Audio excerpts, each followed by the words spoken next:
যে দুধ আসলে ভালো জিনিস, কিন্তু কোন আশার ব্যক্তিকে যদি কেউ দুধ দেয়, ওকে সুবহানাল্লাহ নাউজুবিল্লাহ কেন? দোষ তো দুধের না, দোষ ওর পেটের। কথা বলেন ঠিক কিনা? আল্লাহ পাক বলেন কোরআন শরীফ তো আমি হেদায়েত দেওয়ার জন্য দিয়েছি, যারা পায় না কোরআনের দোষ না, ওর দোষ ওর। আওয়াজ করে বলেন, এদের সূর্যটা আলো দিচ্ছে, সবাই দুনিয়ায় আলো পায়। আন্দাজে বলেন, এই অন্ধ যারা আলো পাবে, এখন দোষকে সূর্যের না চোখের? আল্লাহ বলেন হাদা বায়ানুল লিন্নাস হুদাল লিন্নাস, কোরআন শরীফ তো হেদায়েত দেওয়ার জন্য দিয়েছি, কিন্তু যারা কোরআন থেকেও হেদায়েত দিতে পারে না, দোষ আমার কোরআনের না, দোষ ওর নিজের। যেন আপনাকে মন তৈরি করা লাগবে। কোরআনের মাহফিলে এসেছেন আপনি ভালো হয়ে যাবেন তা না, আপনার মন যদি হেদায়েত নেওয়ার না থাকে, আল্লাহ জোর করে আপনাকে হেদায়েত দিয়ে জান্নাতে দেবে, আপনার অত দায় পড়ে না। হযরত বেলাল হাবশী নবীকে না দেখে ঈমান এনেছেন শত শত মাইল দূর থেকে, অথচ নবীর বাড়ির পাশে কাবা শরীফের সাথে লাগানো যে বাড়িটা আবু সেহেলের, সব সময় কাবা দেখেছে, নবীকে দেখেছে, কিন্তু ঈমান আনতে পারে না, কারণ কপাল ছিল না। কথা বলে ঠিক কিনা? ওর মন ছিল না। ওকে আল্লাহ এমন ভাবে ঘৃণিত করে দিয়েছে, আমি কাবা শরীফ তাওয়াফ করার পর উপর দিয়ে ঘুরছি, হঠাৎ দেখে আমার পেটে ব্যথা। পুলিশকে বললাম, ভাই এতক্ষণ তো ভালো ছিলাম, হঠাৎ পেটে ব্যথা করছে। পুলিশ আমারে বলে, হুজুর এটা কোন জায়গা জানেন না? ইয়া হাজি ওর হুজ্জা তাই না বিলাদুকা। হাজি আপনার দেশ কোথায়? আমি যেহেতু বাংলাদেশ, বাংলাদেশ থেকে এসেছি। আমার বলে, হাজি এটা কোন জায়গা আপনি এখনো জানেন না? কোন জায়গা? বলছে আবু সাহেবের বাড়ি। আপনি এখনো পায়খানা না করে দাঁড়িয়ে আছেন? তাড়াতাড়ি যান। পায়খানা করে দেখে আমার পেটে ব্যথা ভালো হয়ে গেছে। শুধু সুবহানাল্লাহ বলার জন্য এখানে একটা শিক্ষা আছে। কি বুঝলাম এখান থেকে? আমার আল্লাহ জানাতে চেয়েছে আমির হামজা বাংলাদেশ থেকে 2.5 লক্ষ 3 লক্ষ টাকা খরচ করে আসলে আর শয়তানের মুখে পায়খানা না করে চলে যাব। সৌদি আরব বাংলাদেশ 14টা জোড়া দিলে যত বড় হয়, একা এত বড়। এত বড় দেশের রাজা প্রেসিডেন্ট কোরআনের বিরুদ্ধে থাকার কারণে তার বাড়ি পর্যন্ত যদি আল্লাহ ইন্টারন্যাশনাল পায়খানা বানিয়ে দিতে পারে, আপনার কতটুকু জায়গার মালিক? কোরআনের বিরুদ্ধে যদি থাকেন, আপনার 14 বংশ পায়খানার মতো পচাবে, আল্লাহ বেশি দেরি করবে না।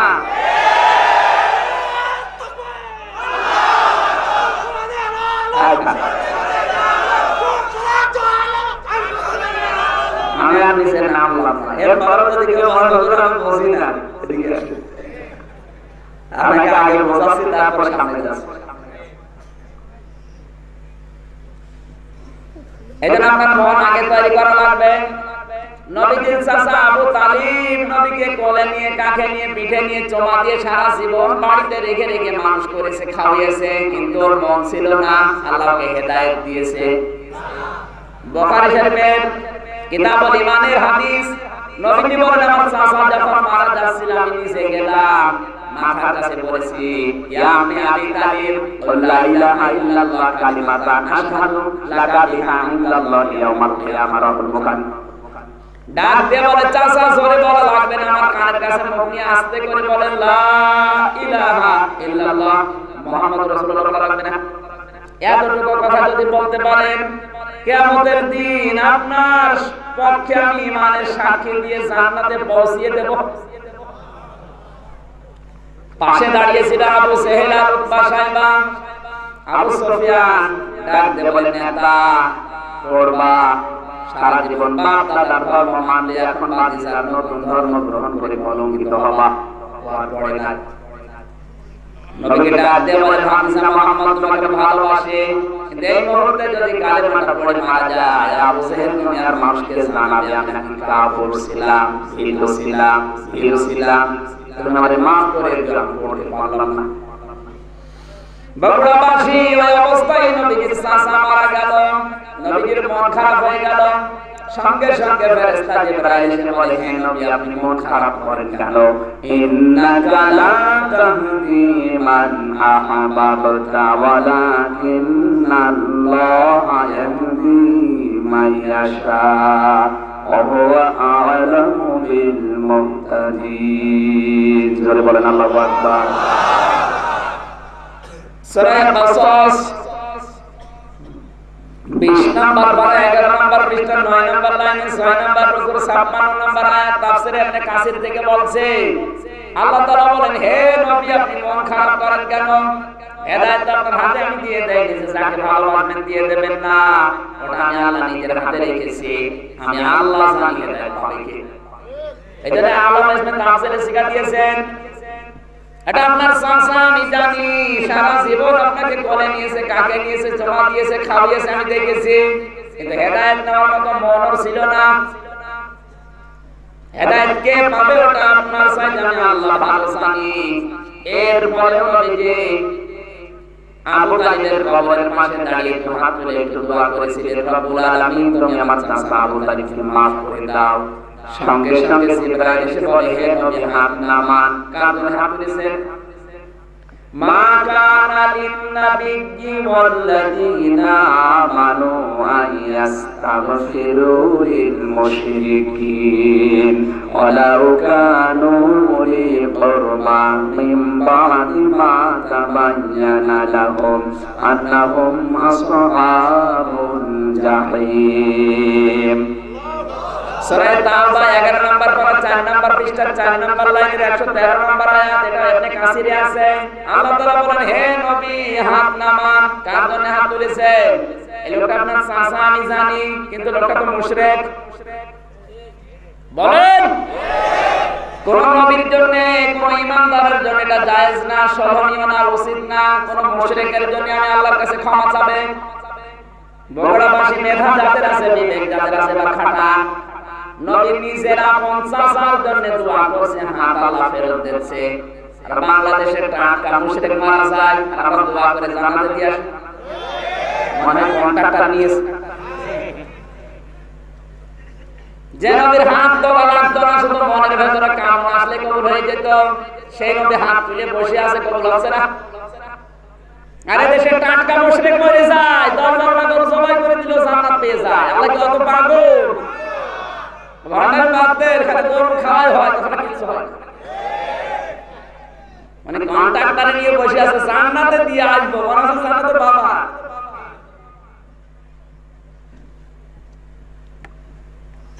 এবার অনেকের প্রশ্ন আসতে পারে, আমার বাবা 30 বছর, 45 বছর, 46 বছর আগে মরে গেছে, আমার বাবা জান্নাতে না জাহান্নামে, আমি কিভাবে টের পাবো?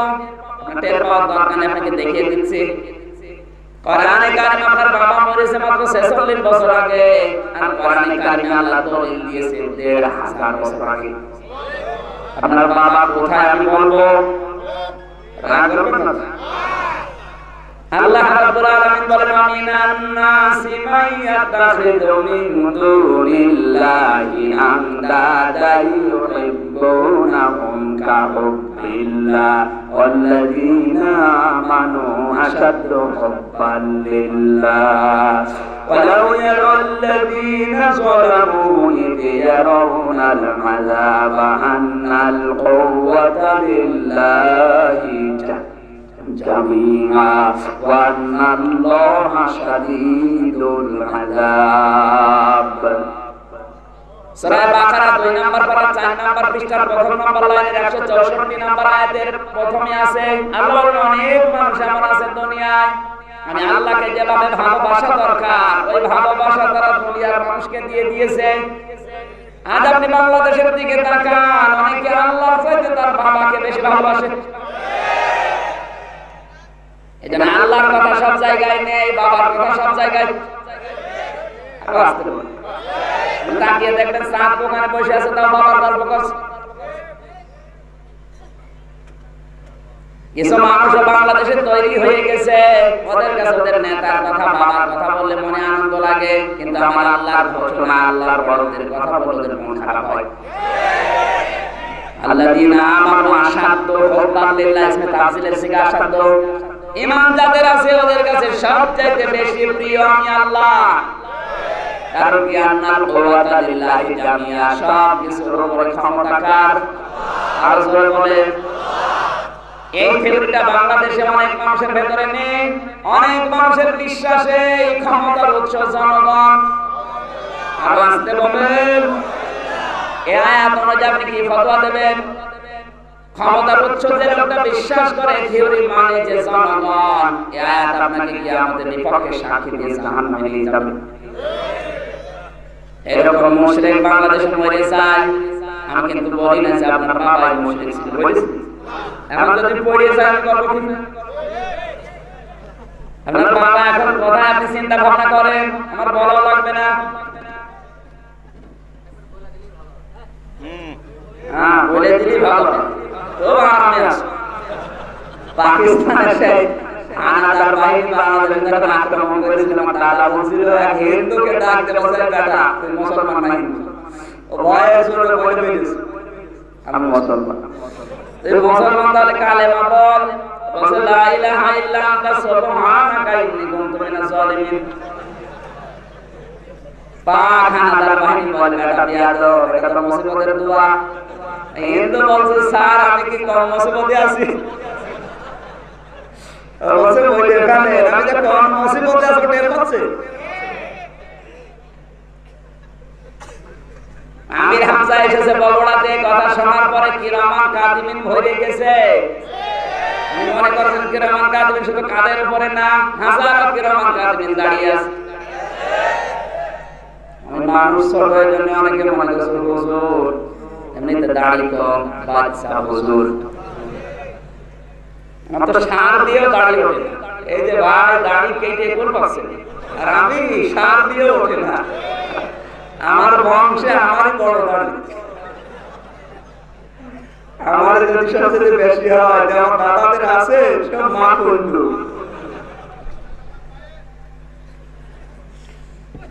আমাদের শিক্ষা নিতে হবে আজকের মাহফিল থেকে শুধু আশা চাওয়ার কাজ জাগানা। একটা আয়াত থেকে কোনো মানুষ যদি শিক্ষা নিতে না পারে, বেকার যে একটা ঘন্টায় লস। কথা বলছেন কেন? আজকের তেলাওয়াত কিন্তু আয়াত থেকে এমন কিছু বাড়ি নিয়ে যাওয়া লাগবে যেন এটা জান্নাতের পাথে হয়। জোরে বলেন আমিন। আপনার মন আছে কিনা আগে দেখেন। আপনার যদি মন না থাকে, আমির হাসানা জিবরাইল ফেরেশতা এসে ওয়াজ করলো, আপনার কাজ হবে। আপনার মন আছে তো? কারণ আমি তার বানিয়ে কথা বলবো না। আমি কোরআনের আয়াত, পারা, পৃষ্ঠা, লাইন, রুকু, সূরার নাম, তাফসীরের নাম, হাদিসের নাম সব বলে দিচ্ছি, আপনি লিখে নেন। বাড়িতে মিলাবেন, দেখবেন এই কথাগুলো লেখা আছে। এত দলিল দিয়েও যদি কারো মন ঘুরে না আসে, বুঝতে হবে কপালে হেদায়েত নেই। সে আল্লাহ আমাদেরকে তার কোরআন থেকে হেদায়েত নেওয়ার মতো মন দিয়ে আজকের এই ময়দান পর্যন্ত এনেছেন। খুশি হয়ে বলেন আলহামদুলিল্লাহ। দরুদ পড়ছি, সালাম পাঠাচ্ছি আমাদের নবী মুহাম্মদ রাসূলুল্লাহ সাল্লাল্লাহু আলাইহি ওয়াসাল্লামের প্রতি, যিনি হক বিষয়ে সবচেয়ে বেশি গুরুত্ব দিয়েছেন। নবীজির সেই জীবনের শুরু থেকে সবচেয়ে বেশি ছিল হক। কি ছিল? আমরা তো অনেক হক বুঝি না। সিরাত ইবনে হিশাম থেকে শোনাচ্ছি, হালিমাতুস সাদিয়া রাদিয়াল্লাহু তাআলা আনহা বলেন, তিনি কিন্তু ওই সময় মুশরিক, যে সময় নবীকে ছোটবেলায় কোলে তুলে নিয়েছিলেন। ডান স্তনটা দিলেন, নবীজি পান করেছেন। বাম স্তন দিয়েছেন, নবীজি মুখ বের করে নিলেন। তিনবার মুখ বের করে নিয়েছেন।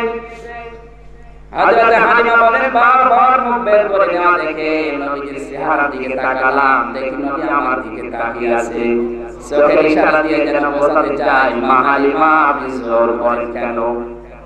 ডান স্তনটা আমার অধিকার, আমি তো পান করেছি। বাম স্তনটা আমার না, আমার দুধ ভাই আব্দুল্লাহ। আপনি কেন জোর করেন?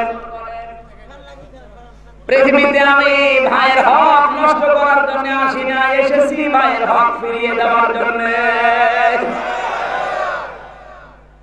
বগুড়াবাসী কি বুঝলাম এই হাদিস থেকে? যেই নবী মায়ের কোলে বসে ভাইয়ের হক নষ্ট করে না, সেই নবীর উম্মত যত বড় হয়, ভাইয়ের হক মারা শ্রম হয়। এলাকায় শরীক ফাঁকি দেওয়া মানুষ আছে না নেই? ভাইয়ের জমি ফাঁকি দিয়ে যাও দলিল করে নিজের নামে লিখে নিয়েছে। বোনের জমি ফাঁকি দিয়ে ওই জমি বিক্রি করে উনি হজে যাচ্ছে আল্লাহ যাওয়ার জন্য। তোমার হজ কবুল হওয়ার কথা চিন্তা বিমানবন্দর আসবে না।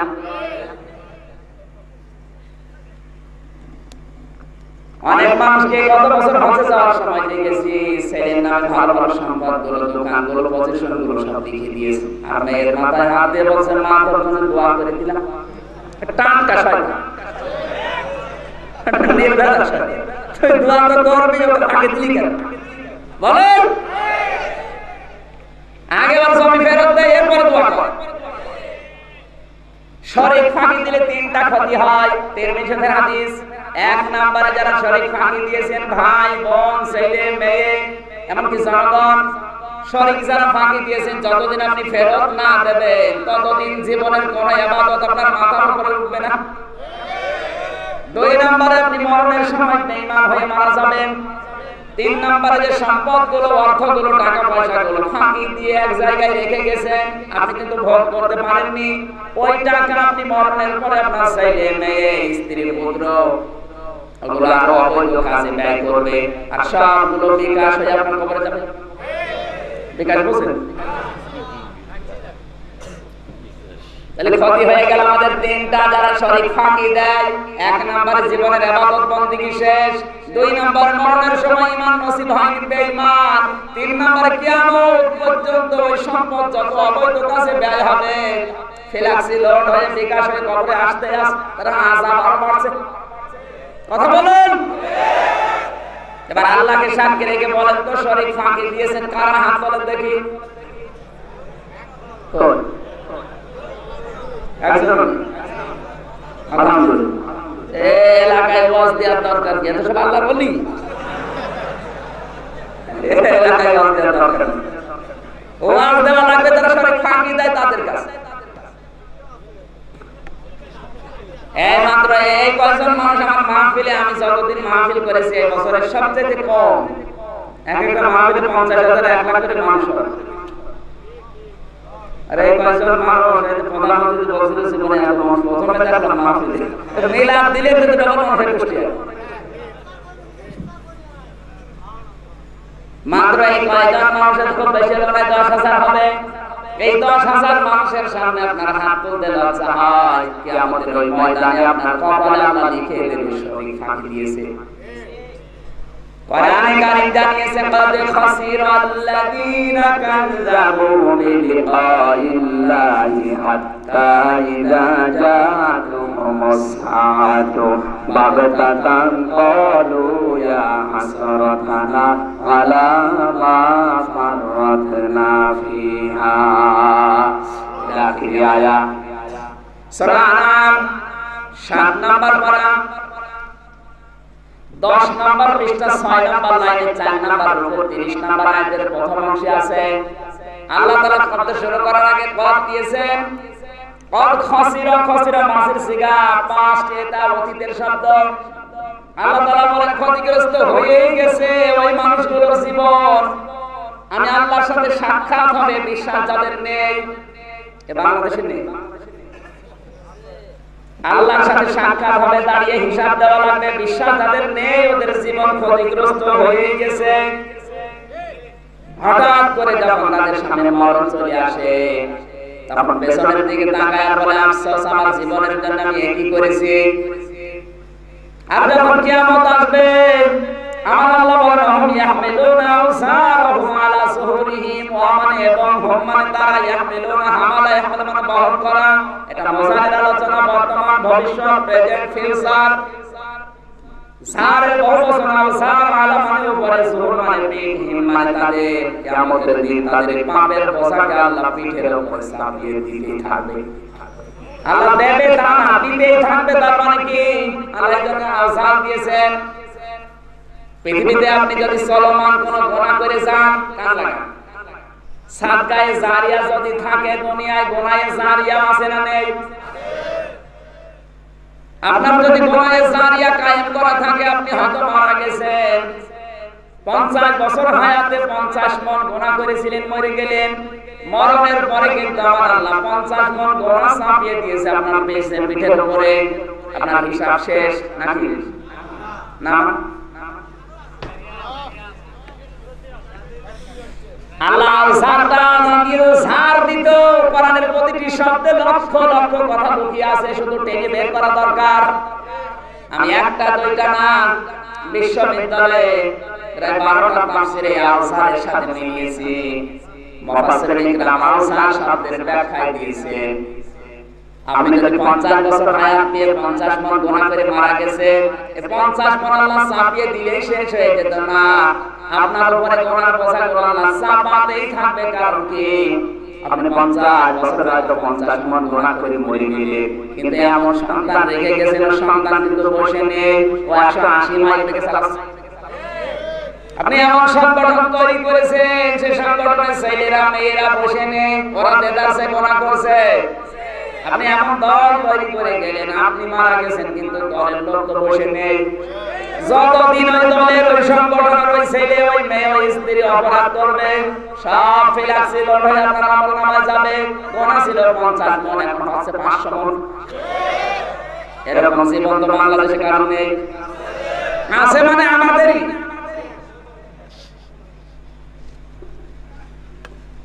তখন ফেরেশতারা দেখে বলবে আল্লাহ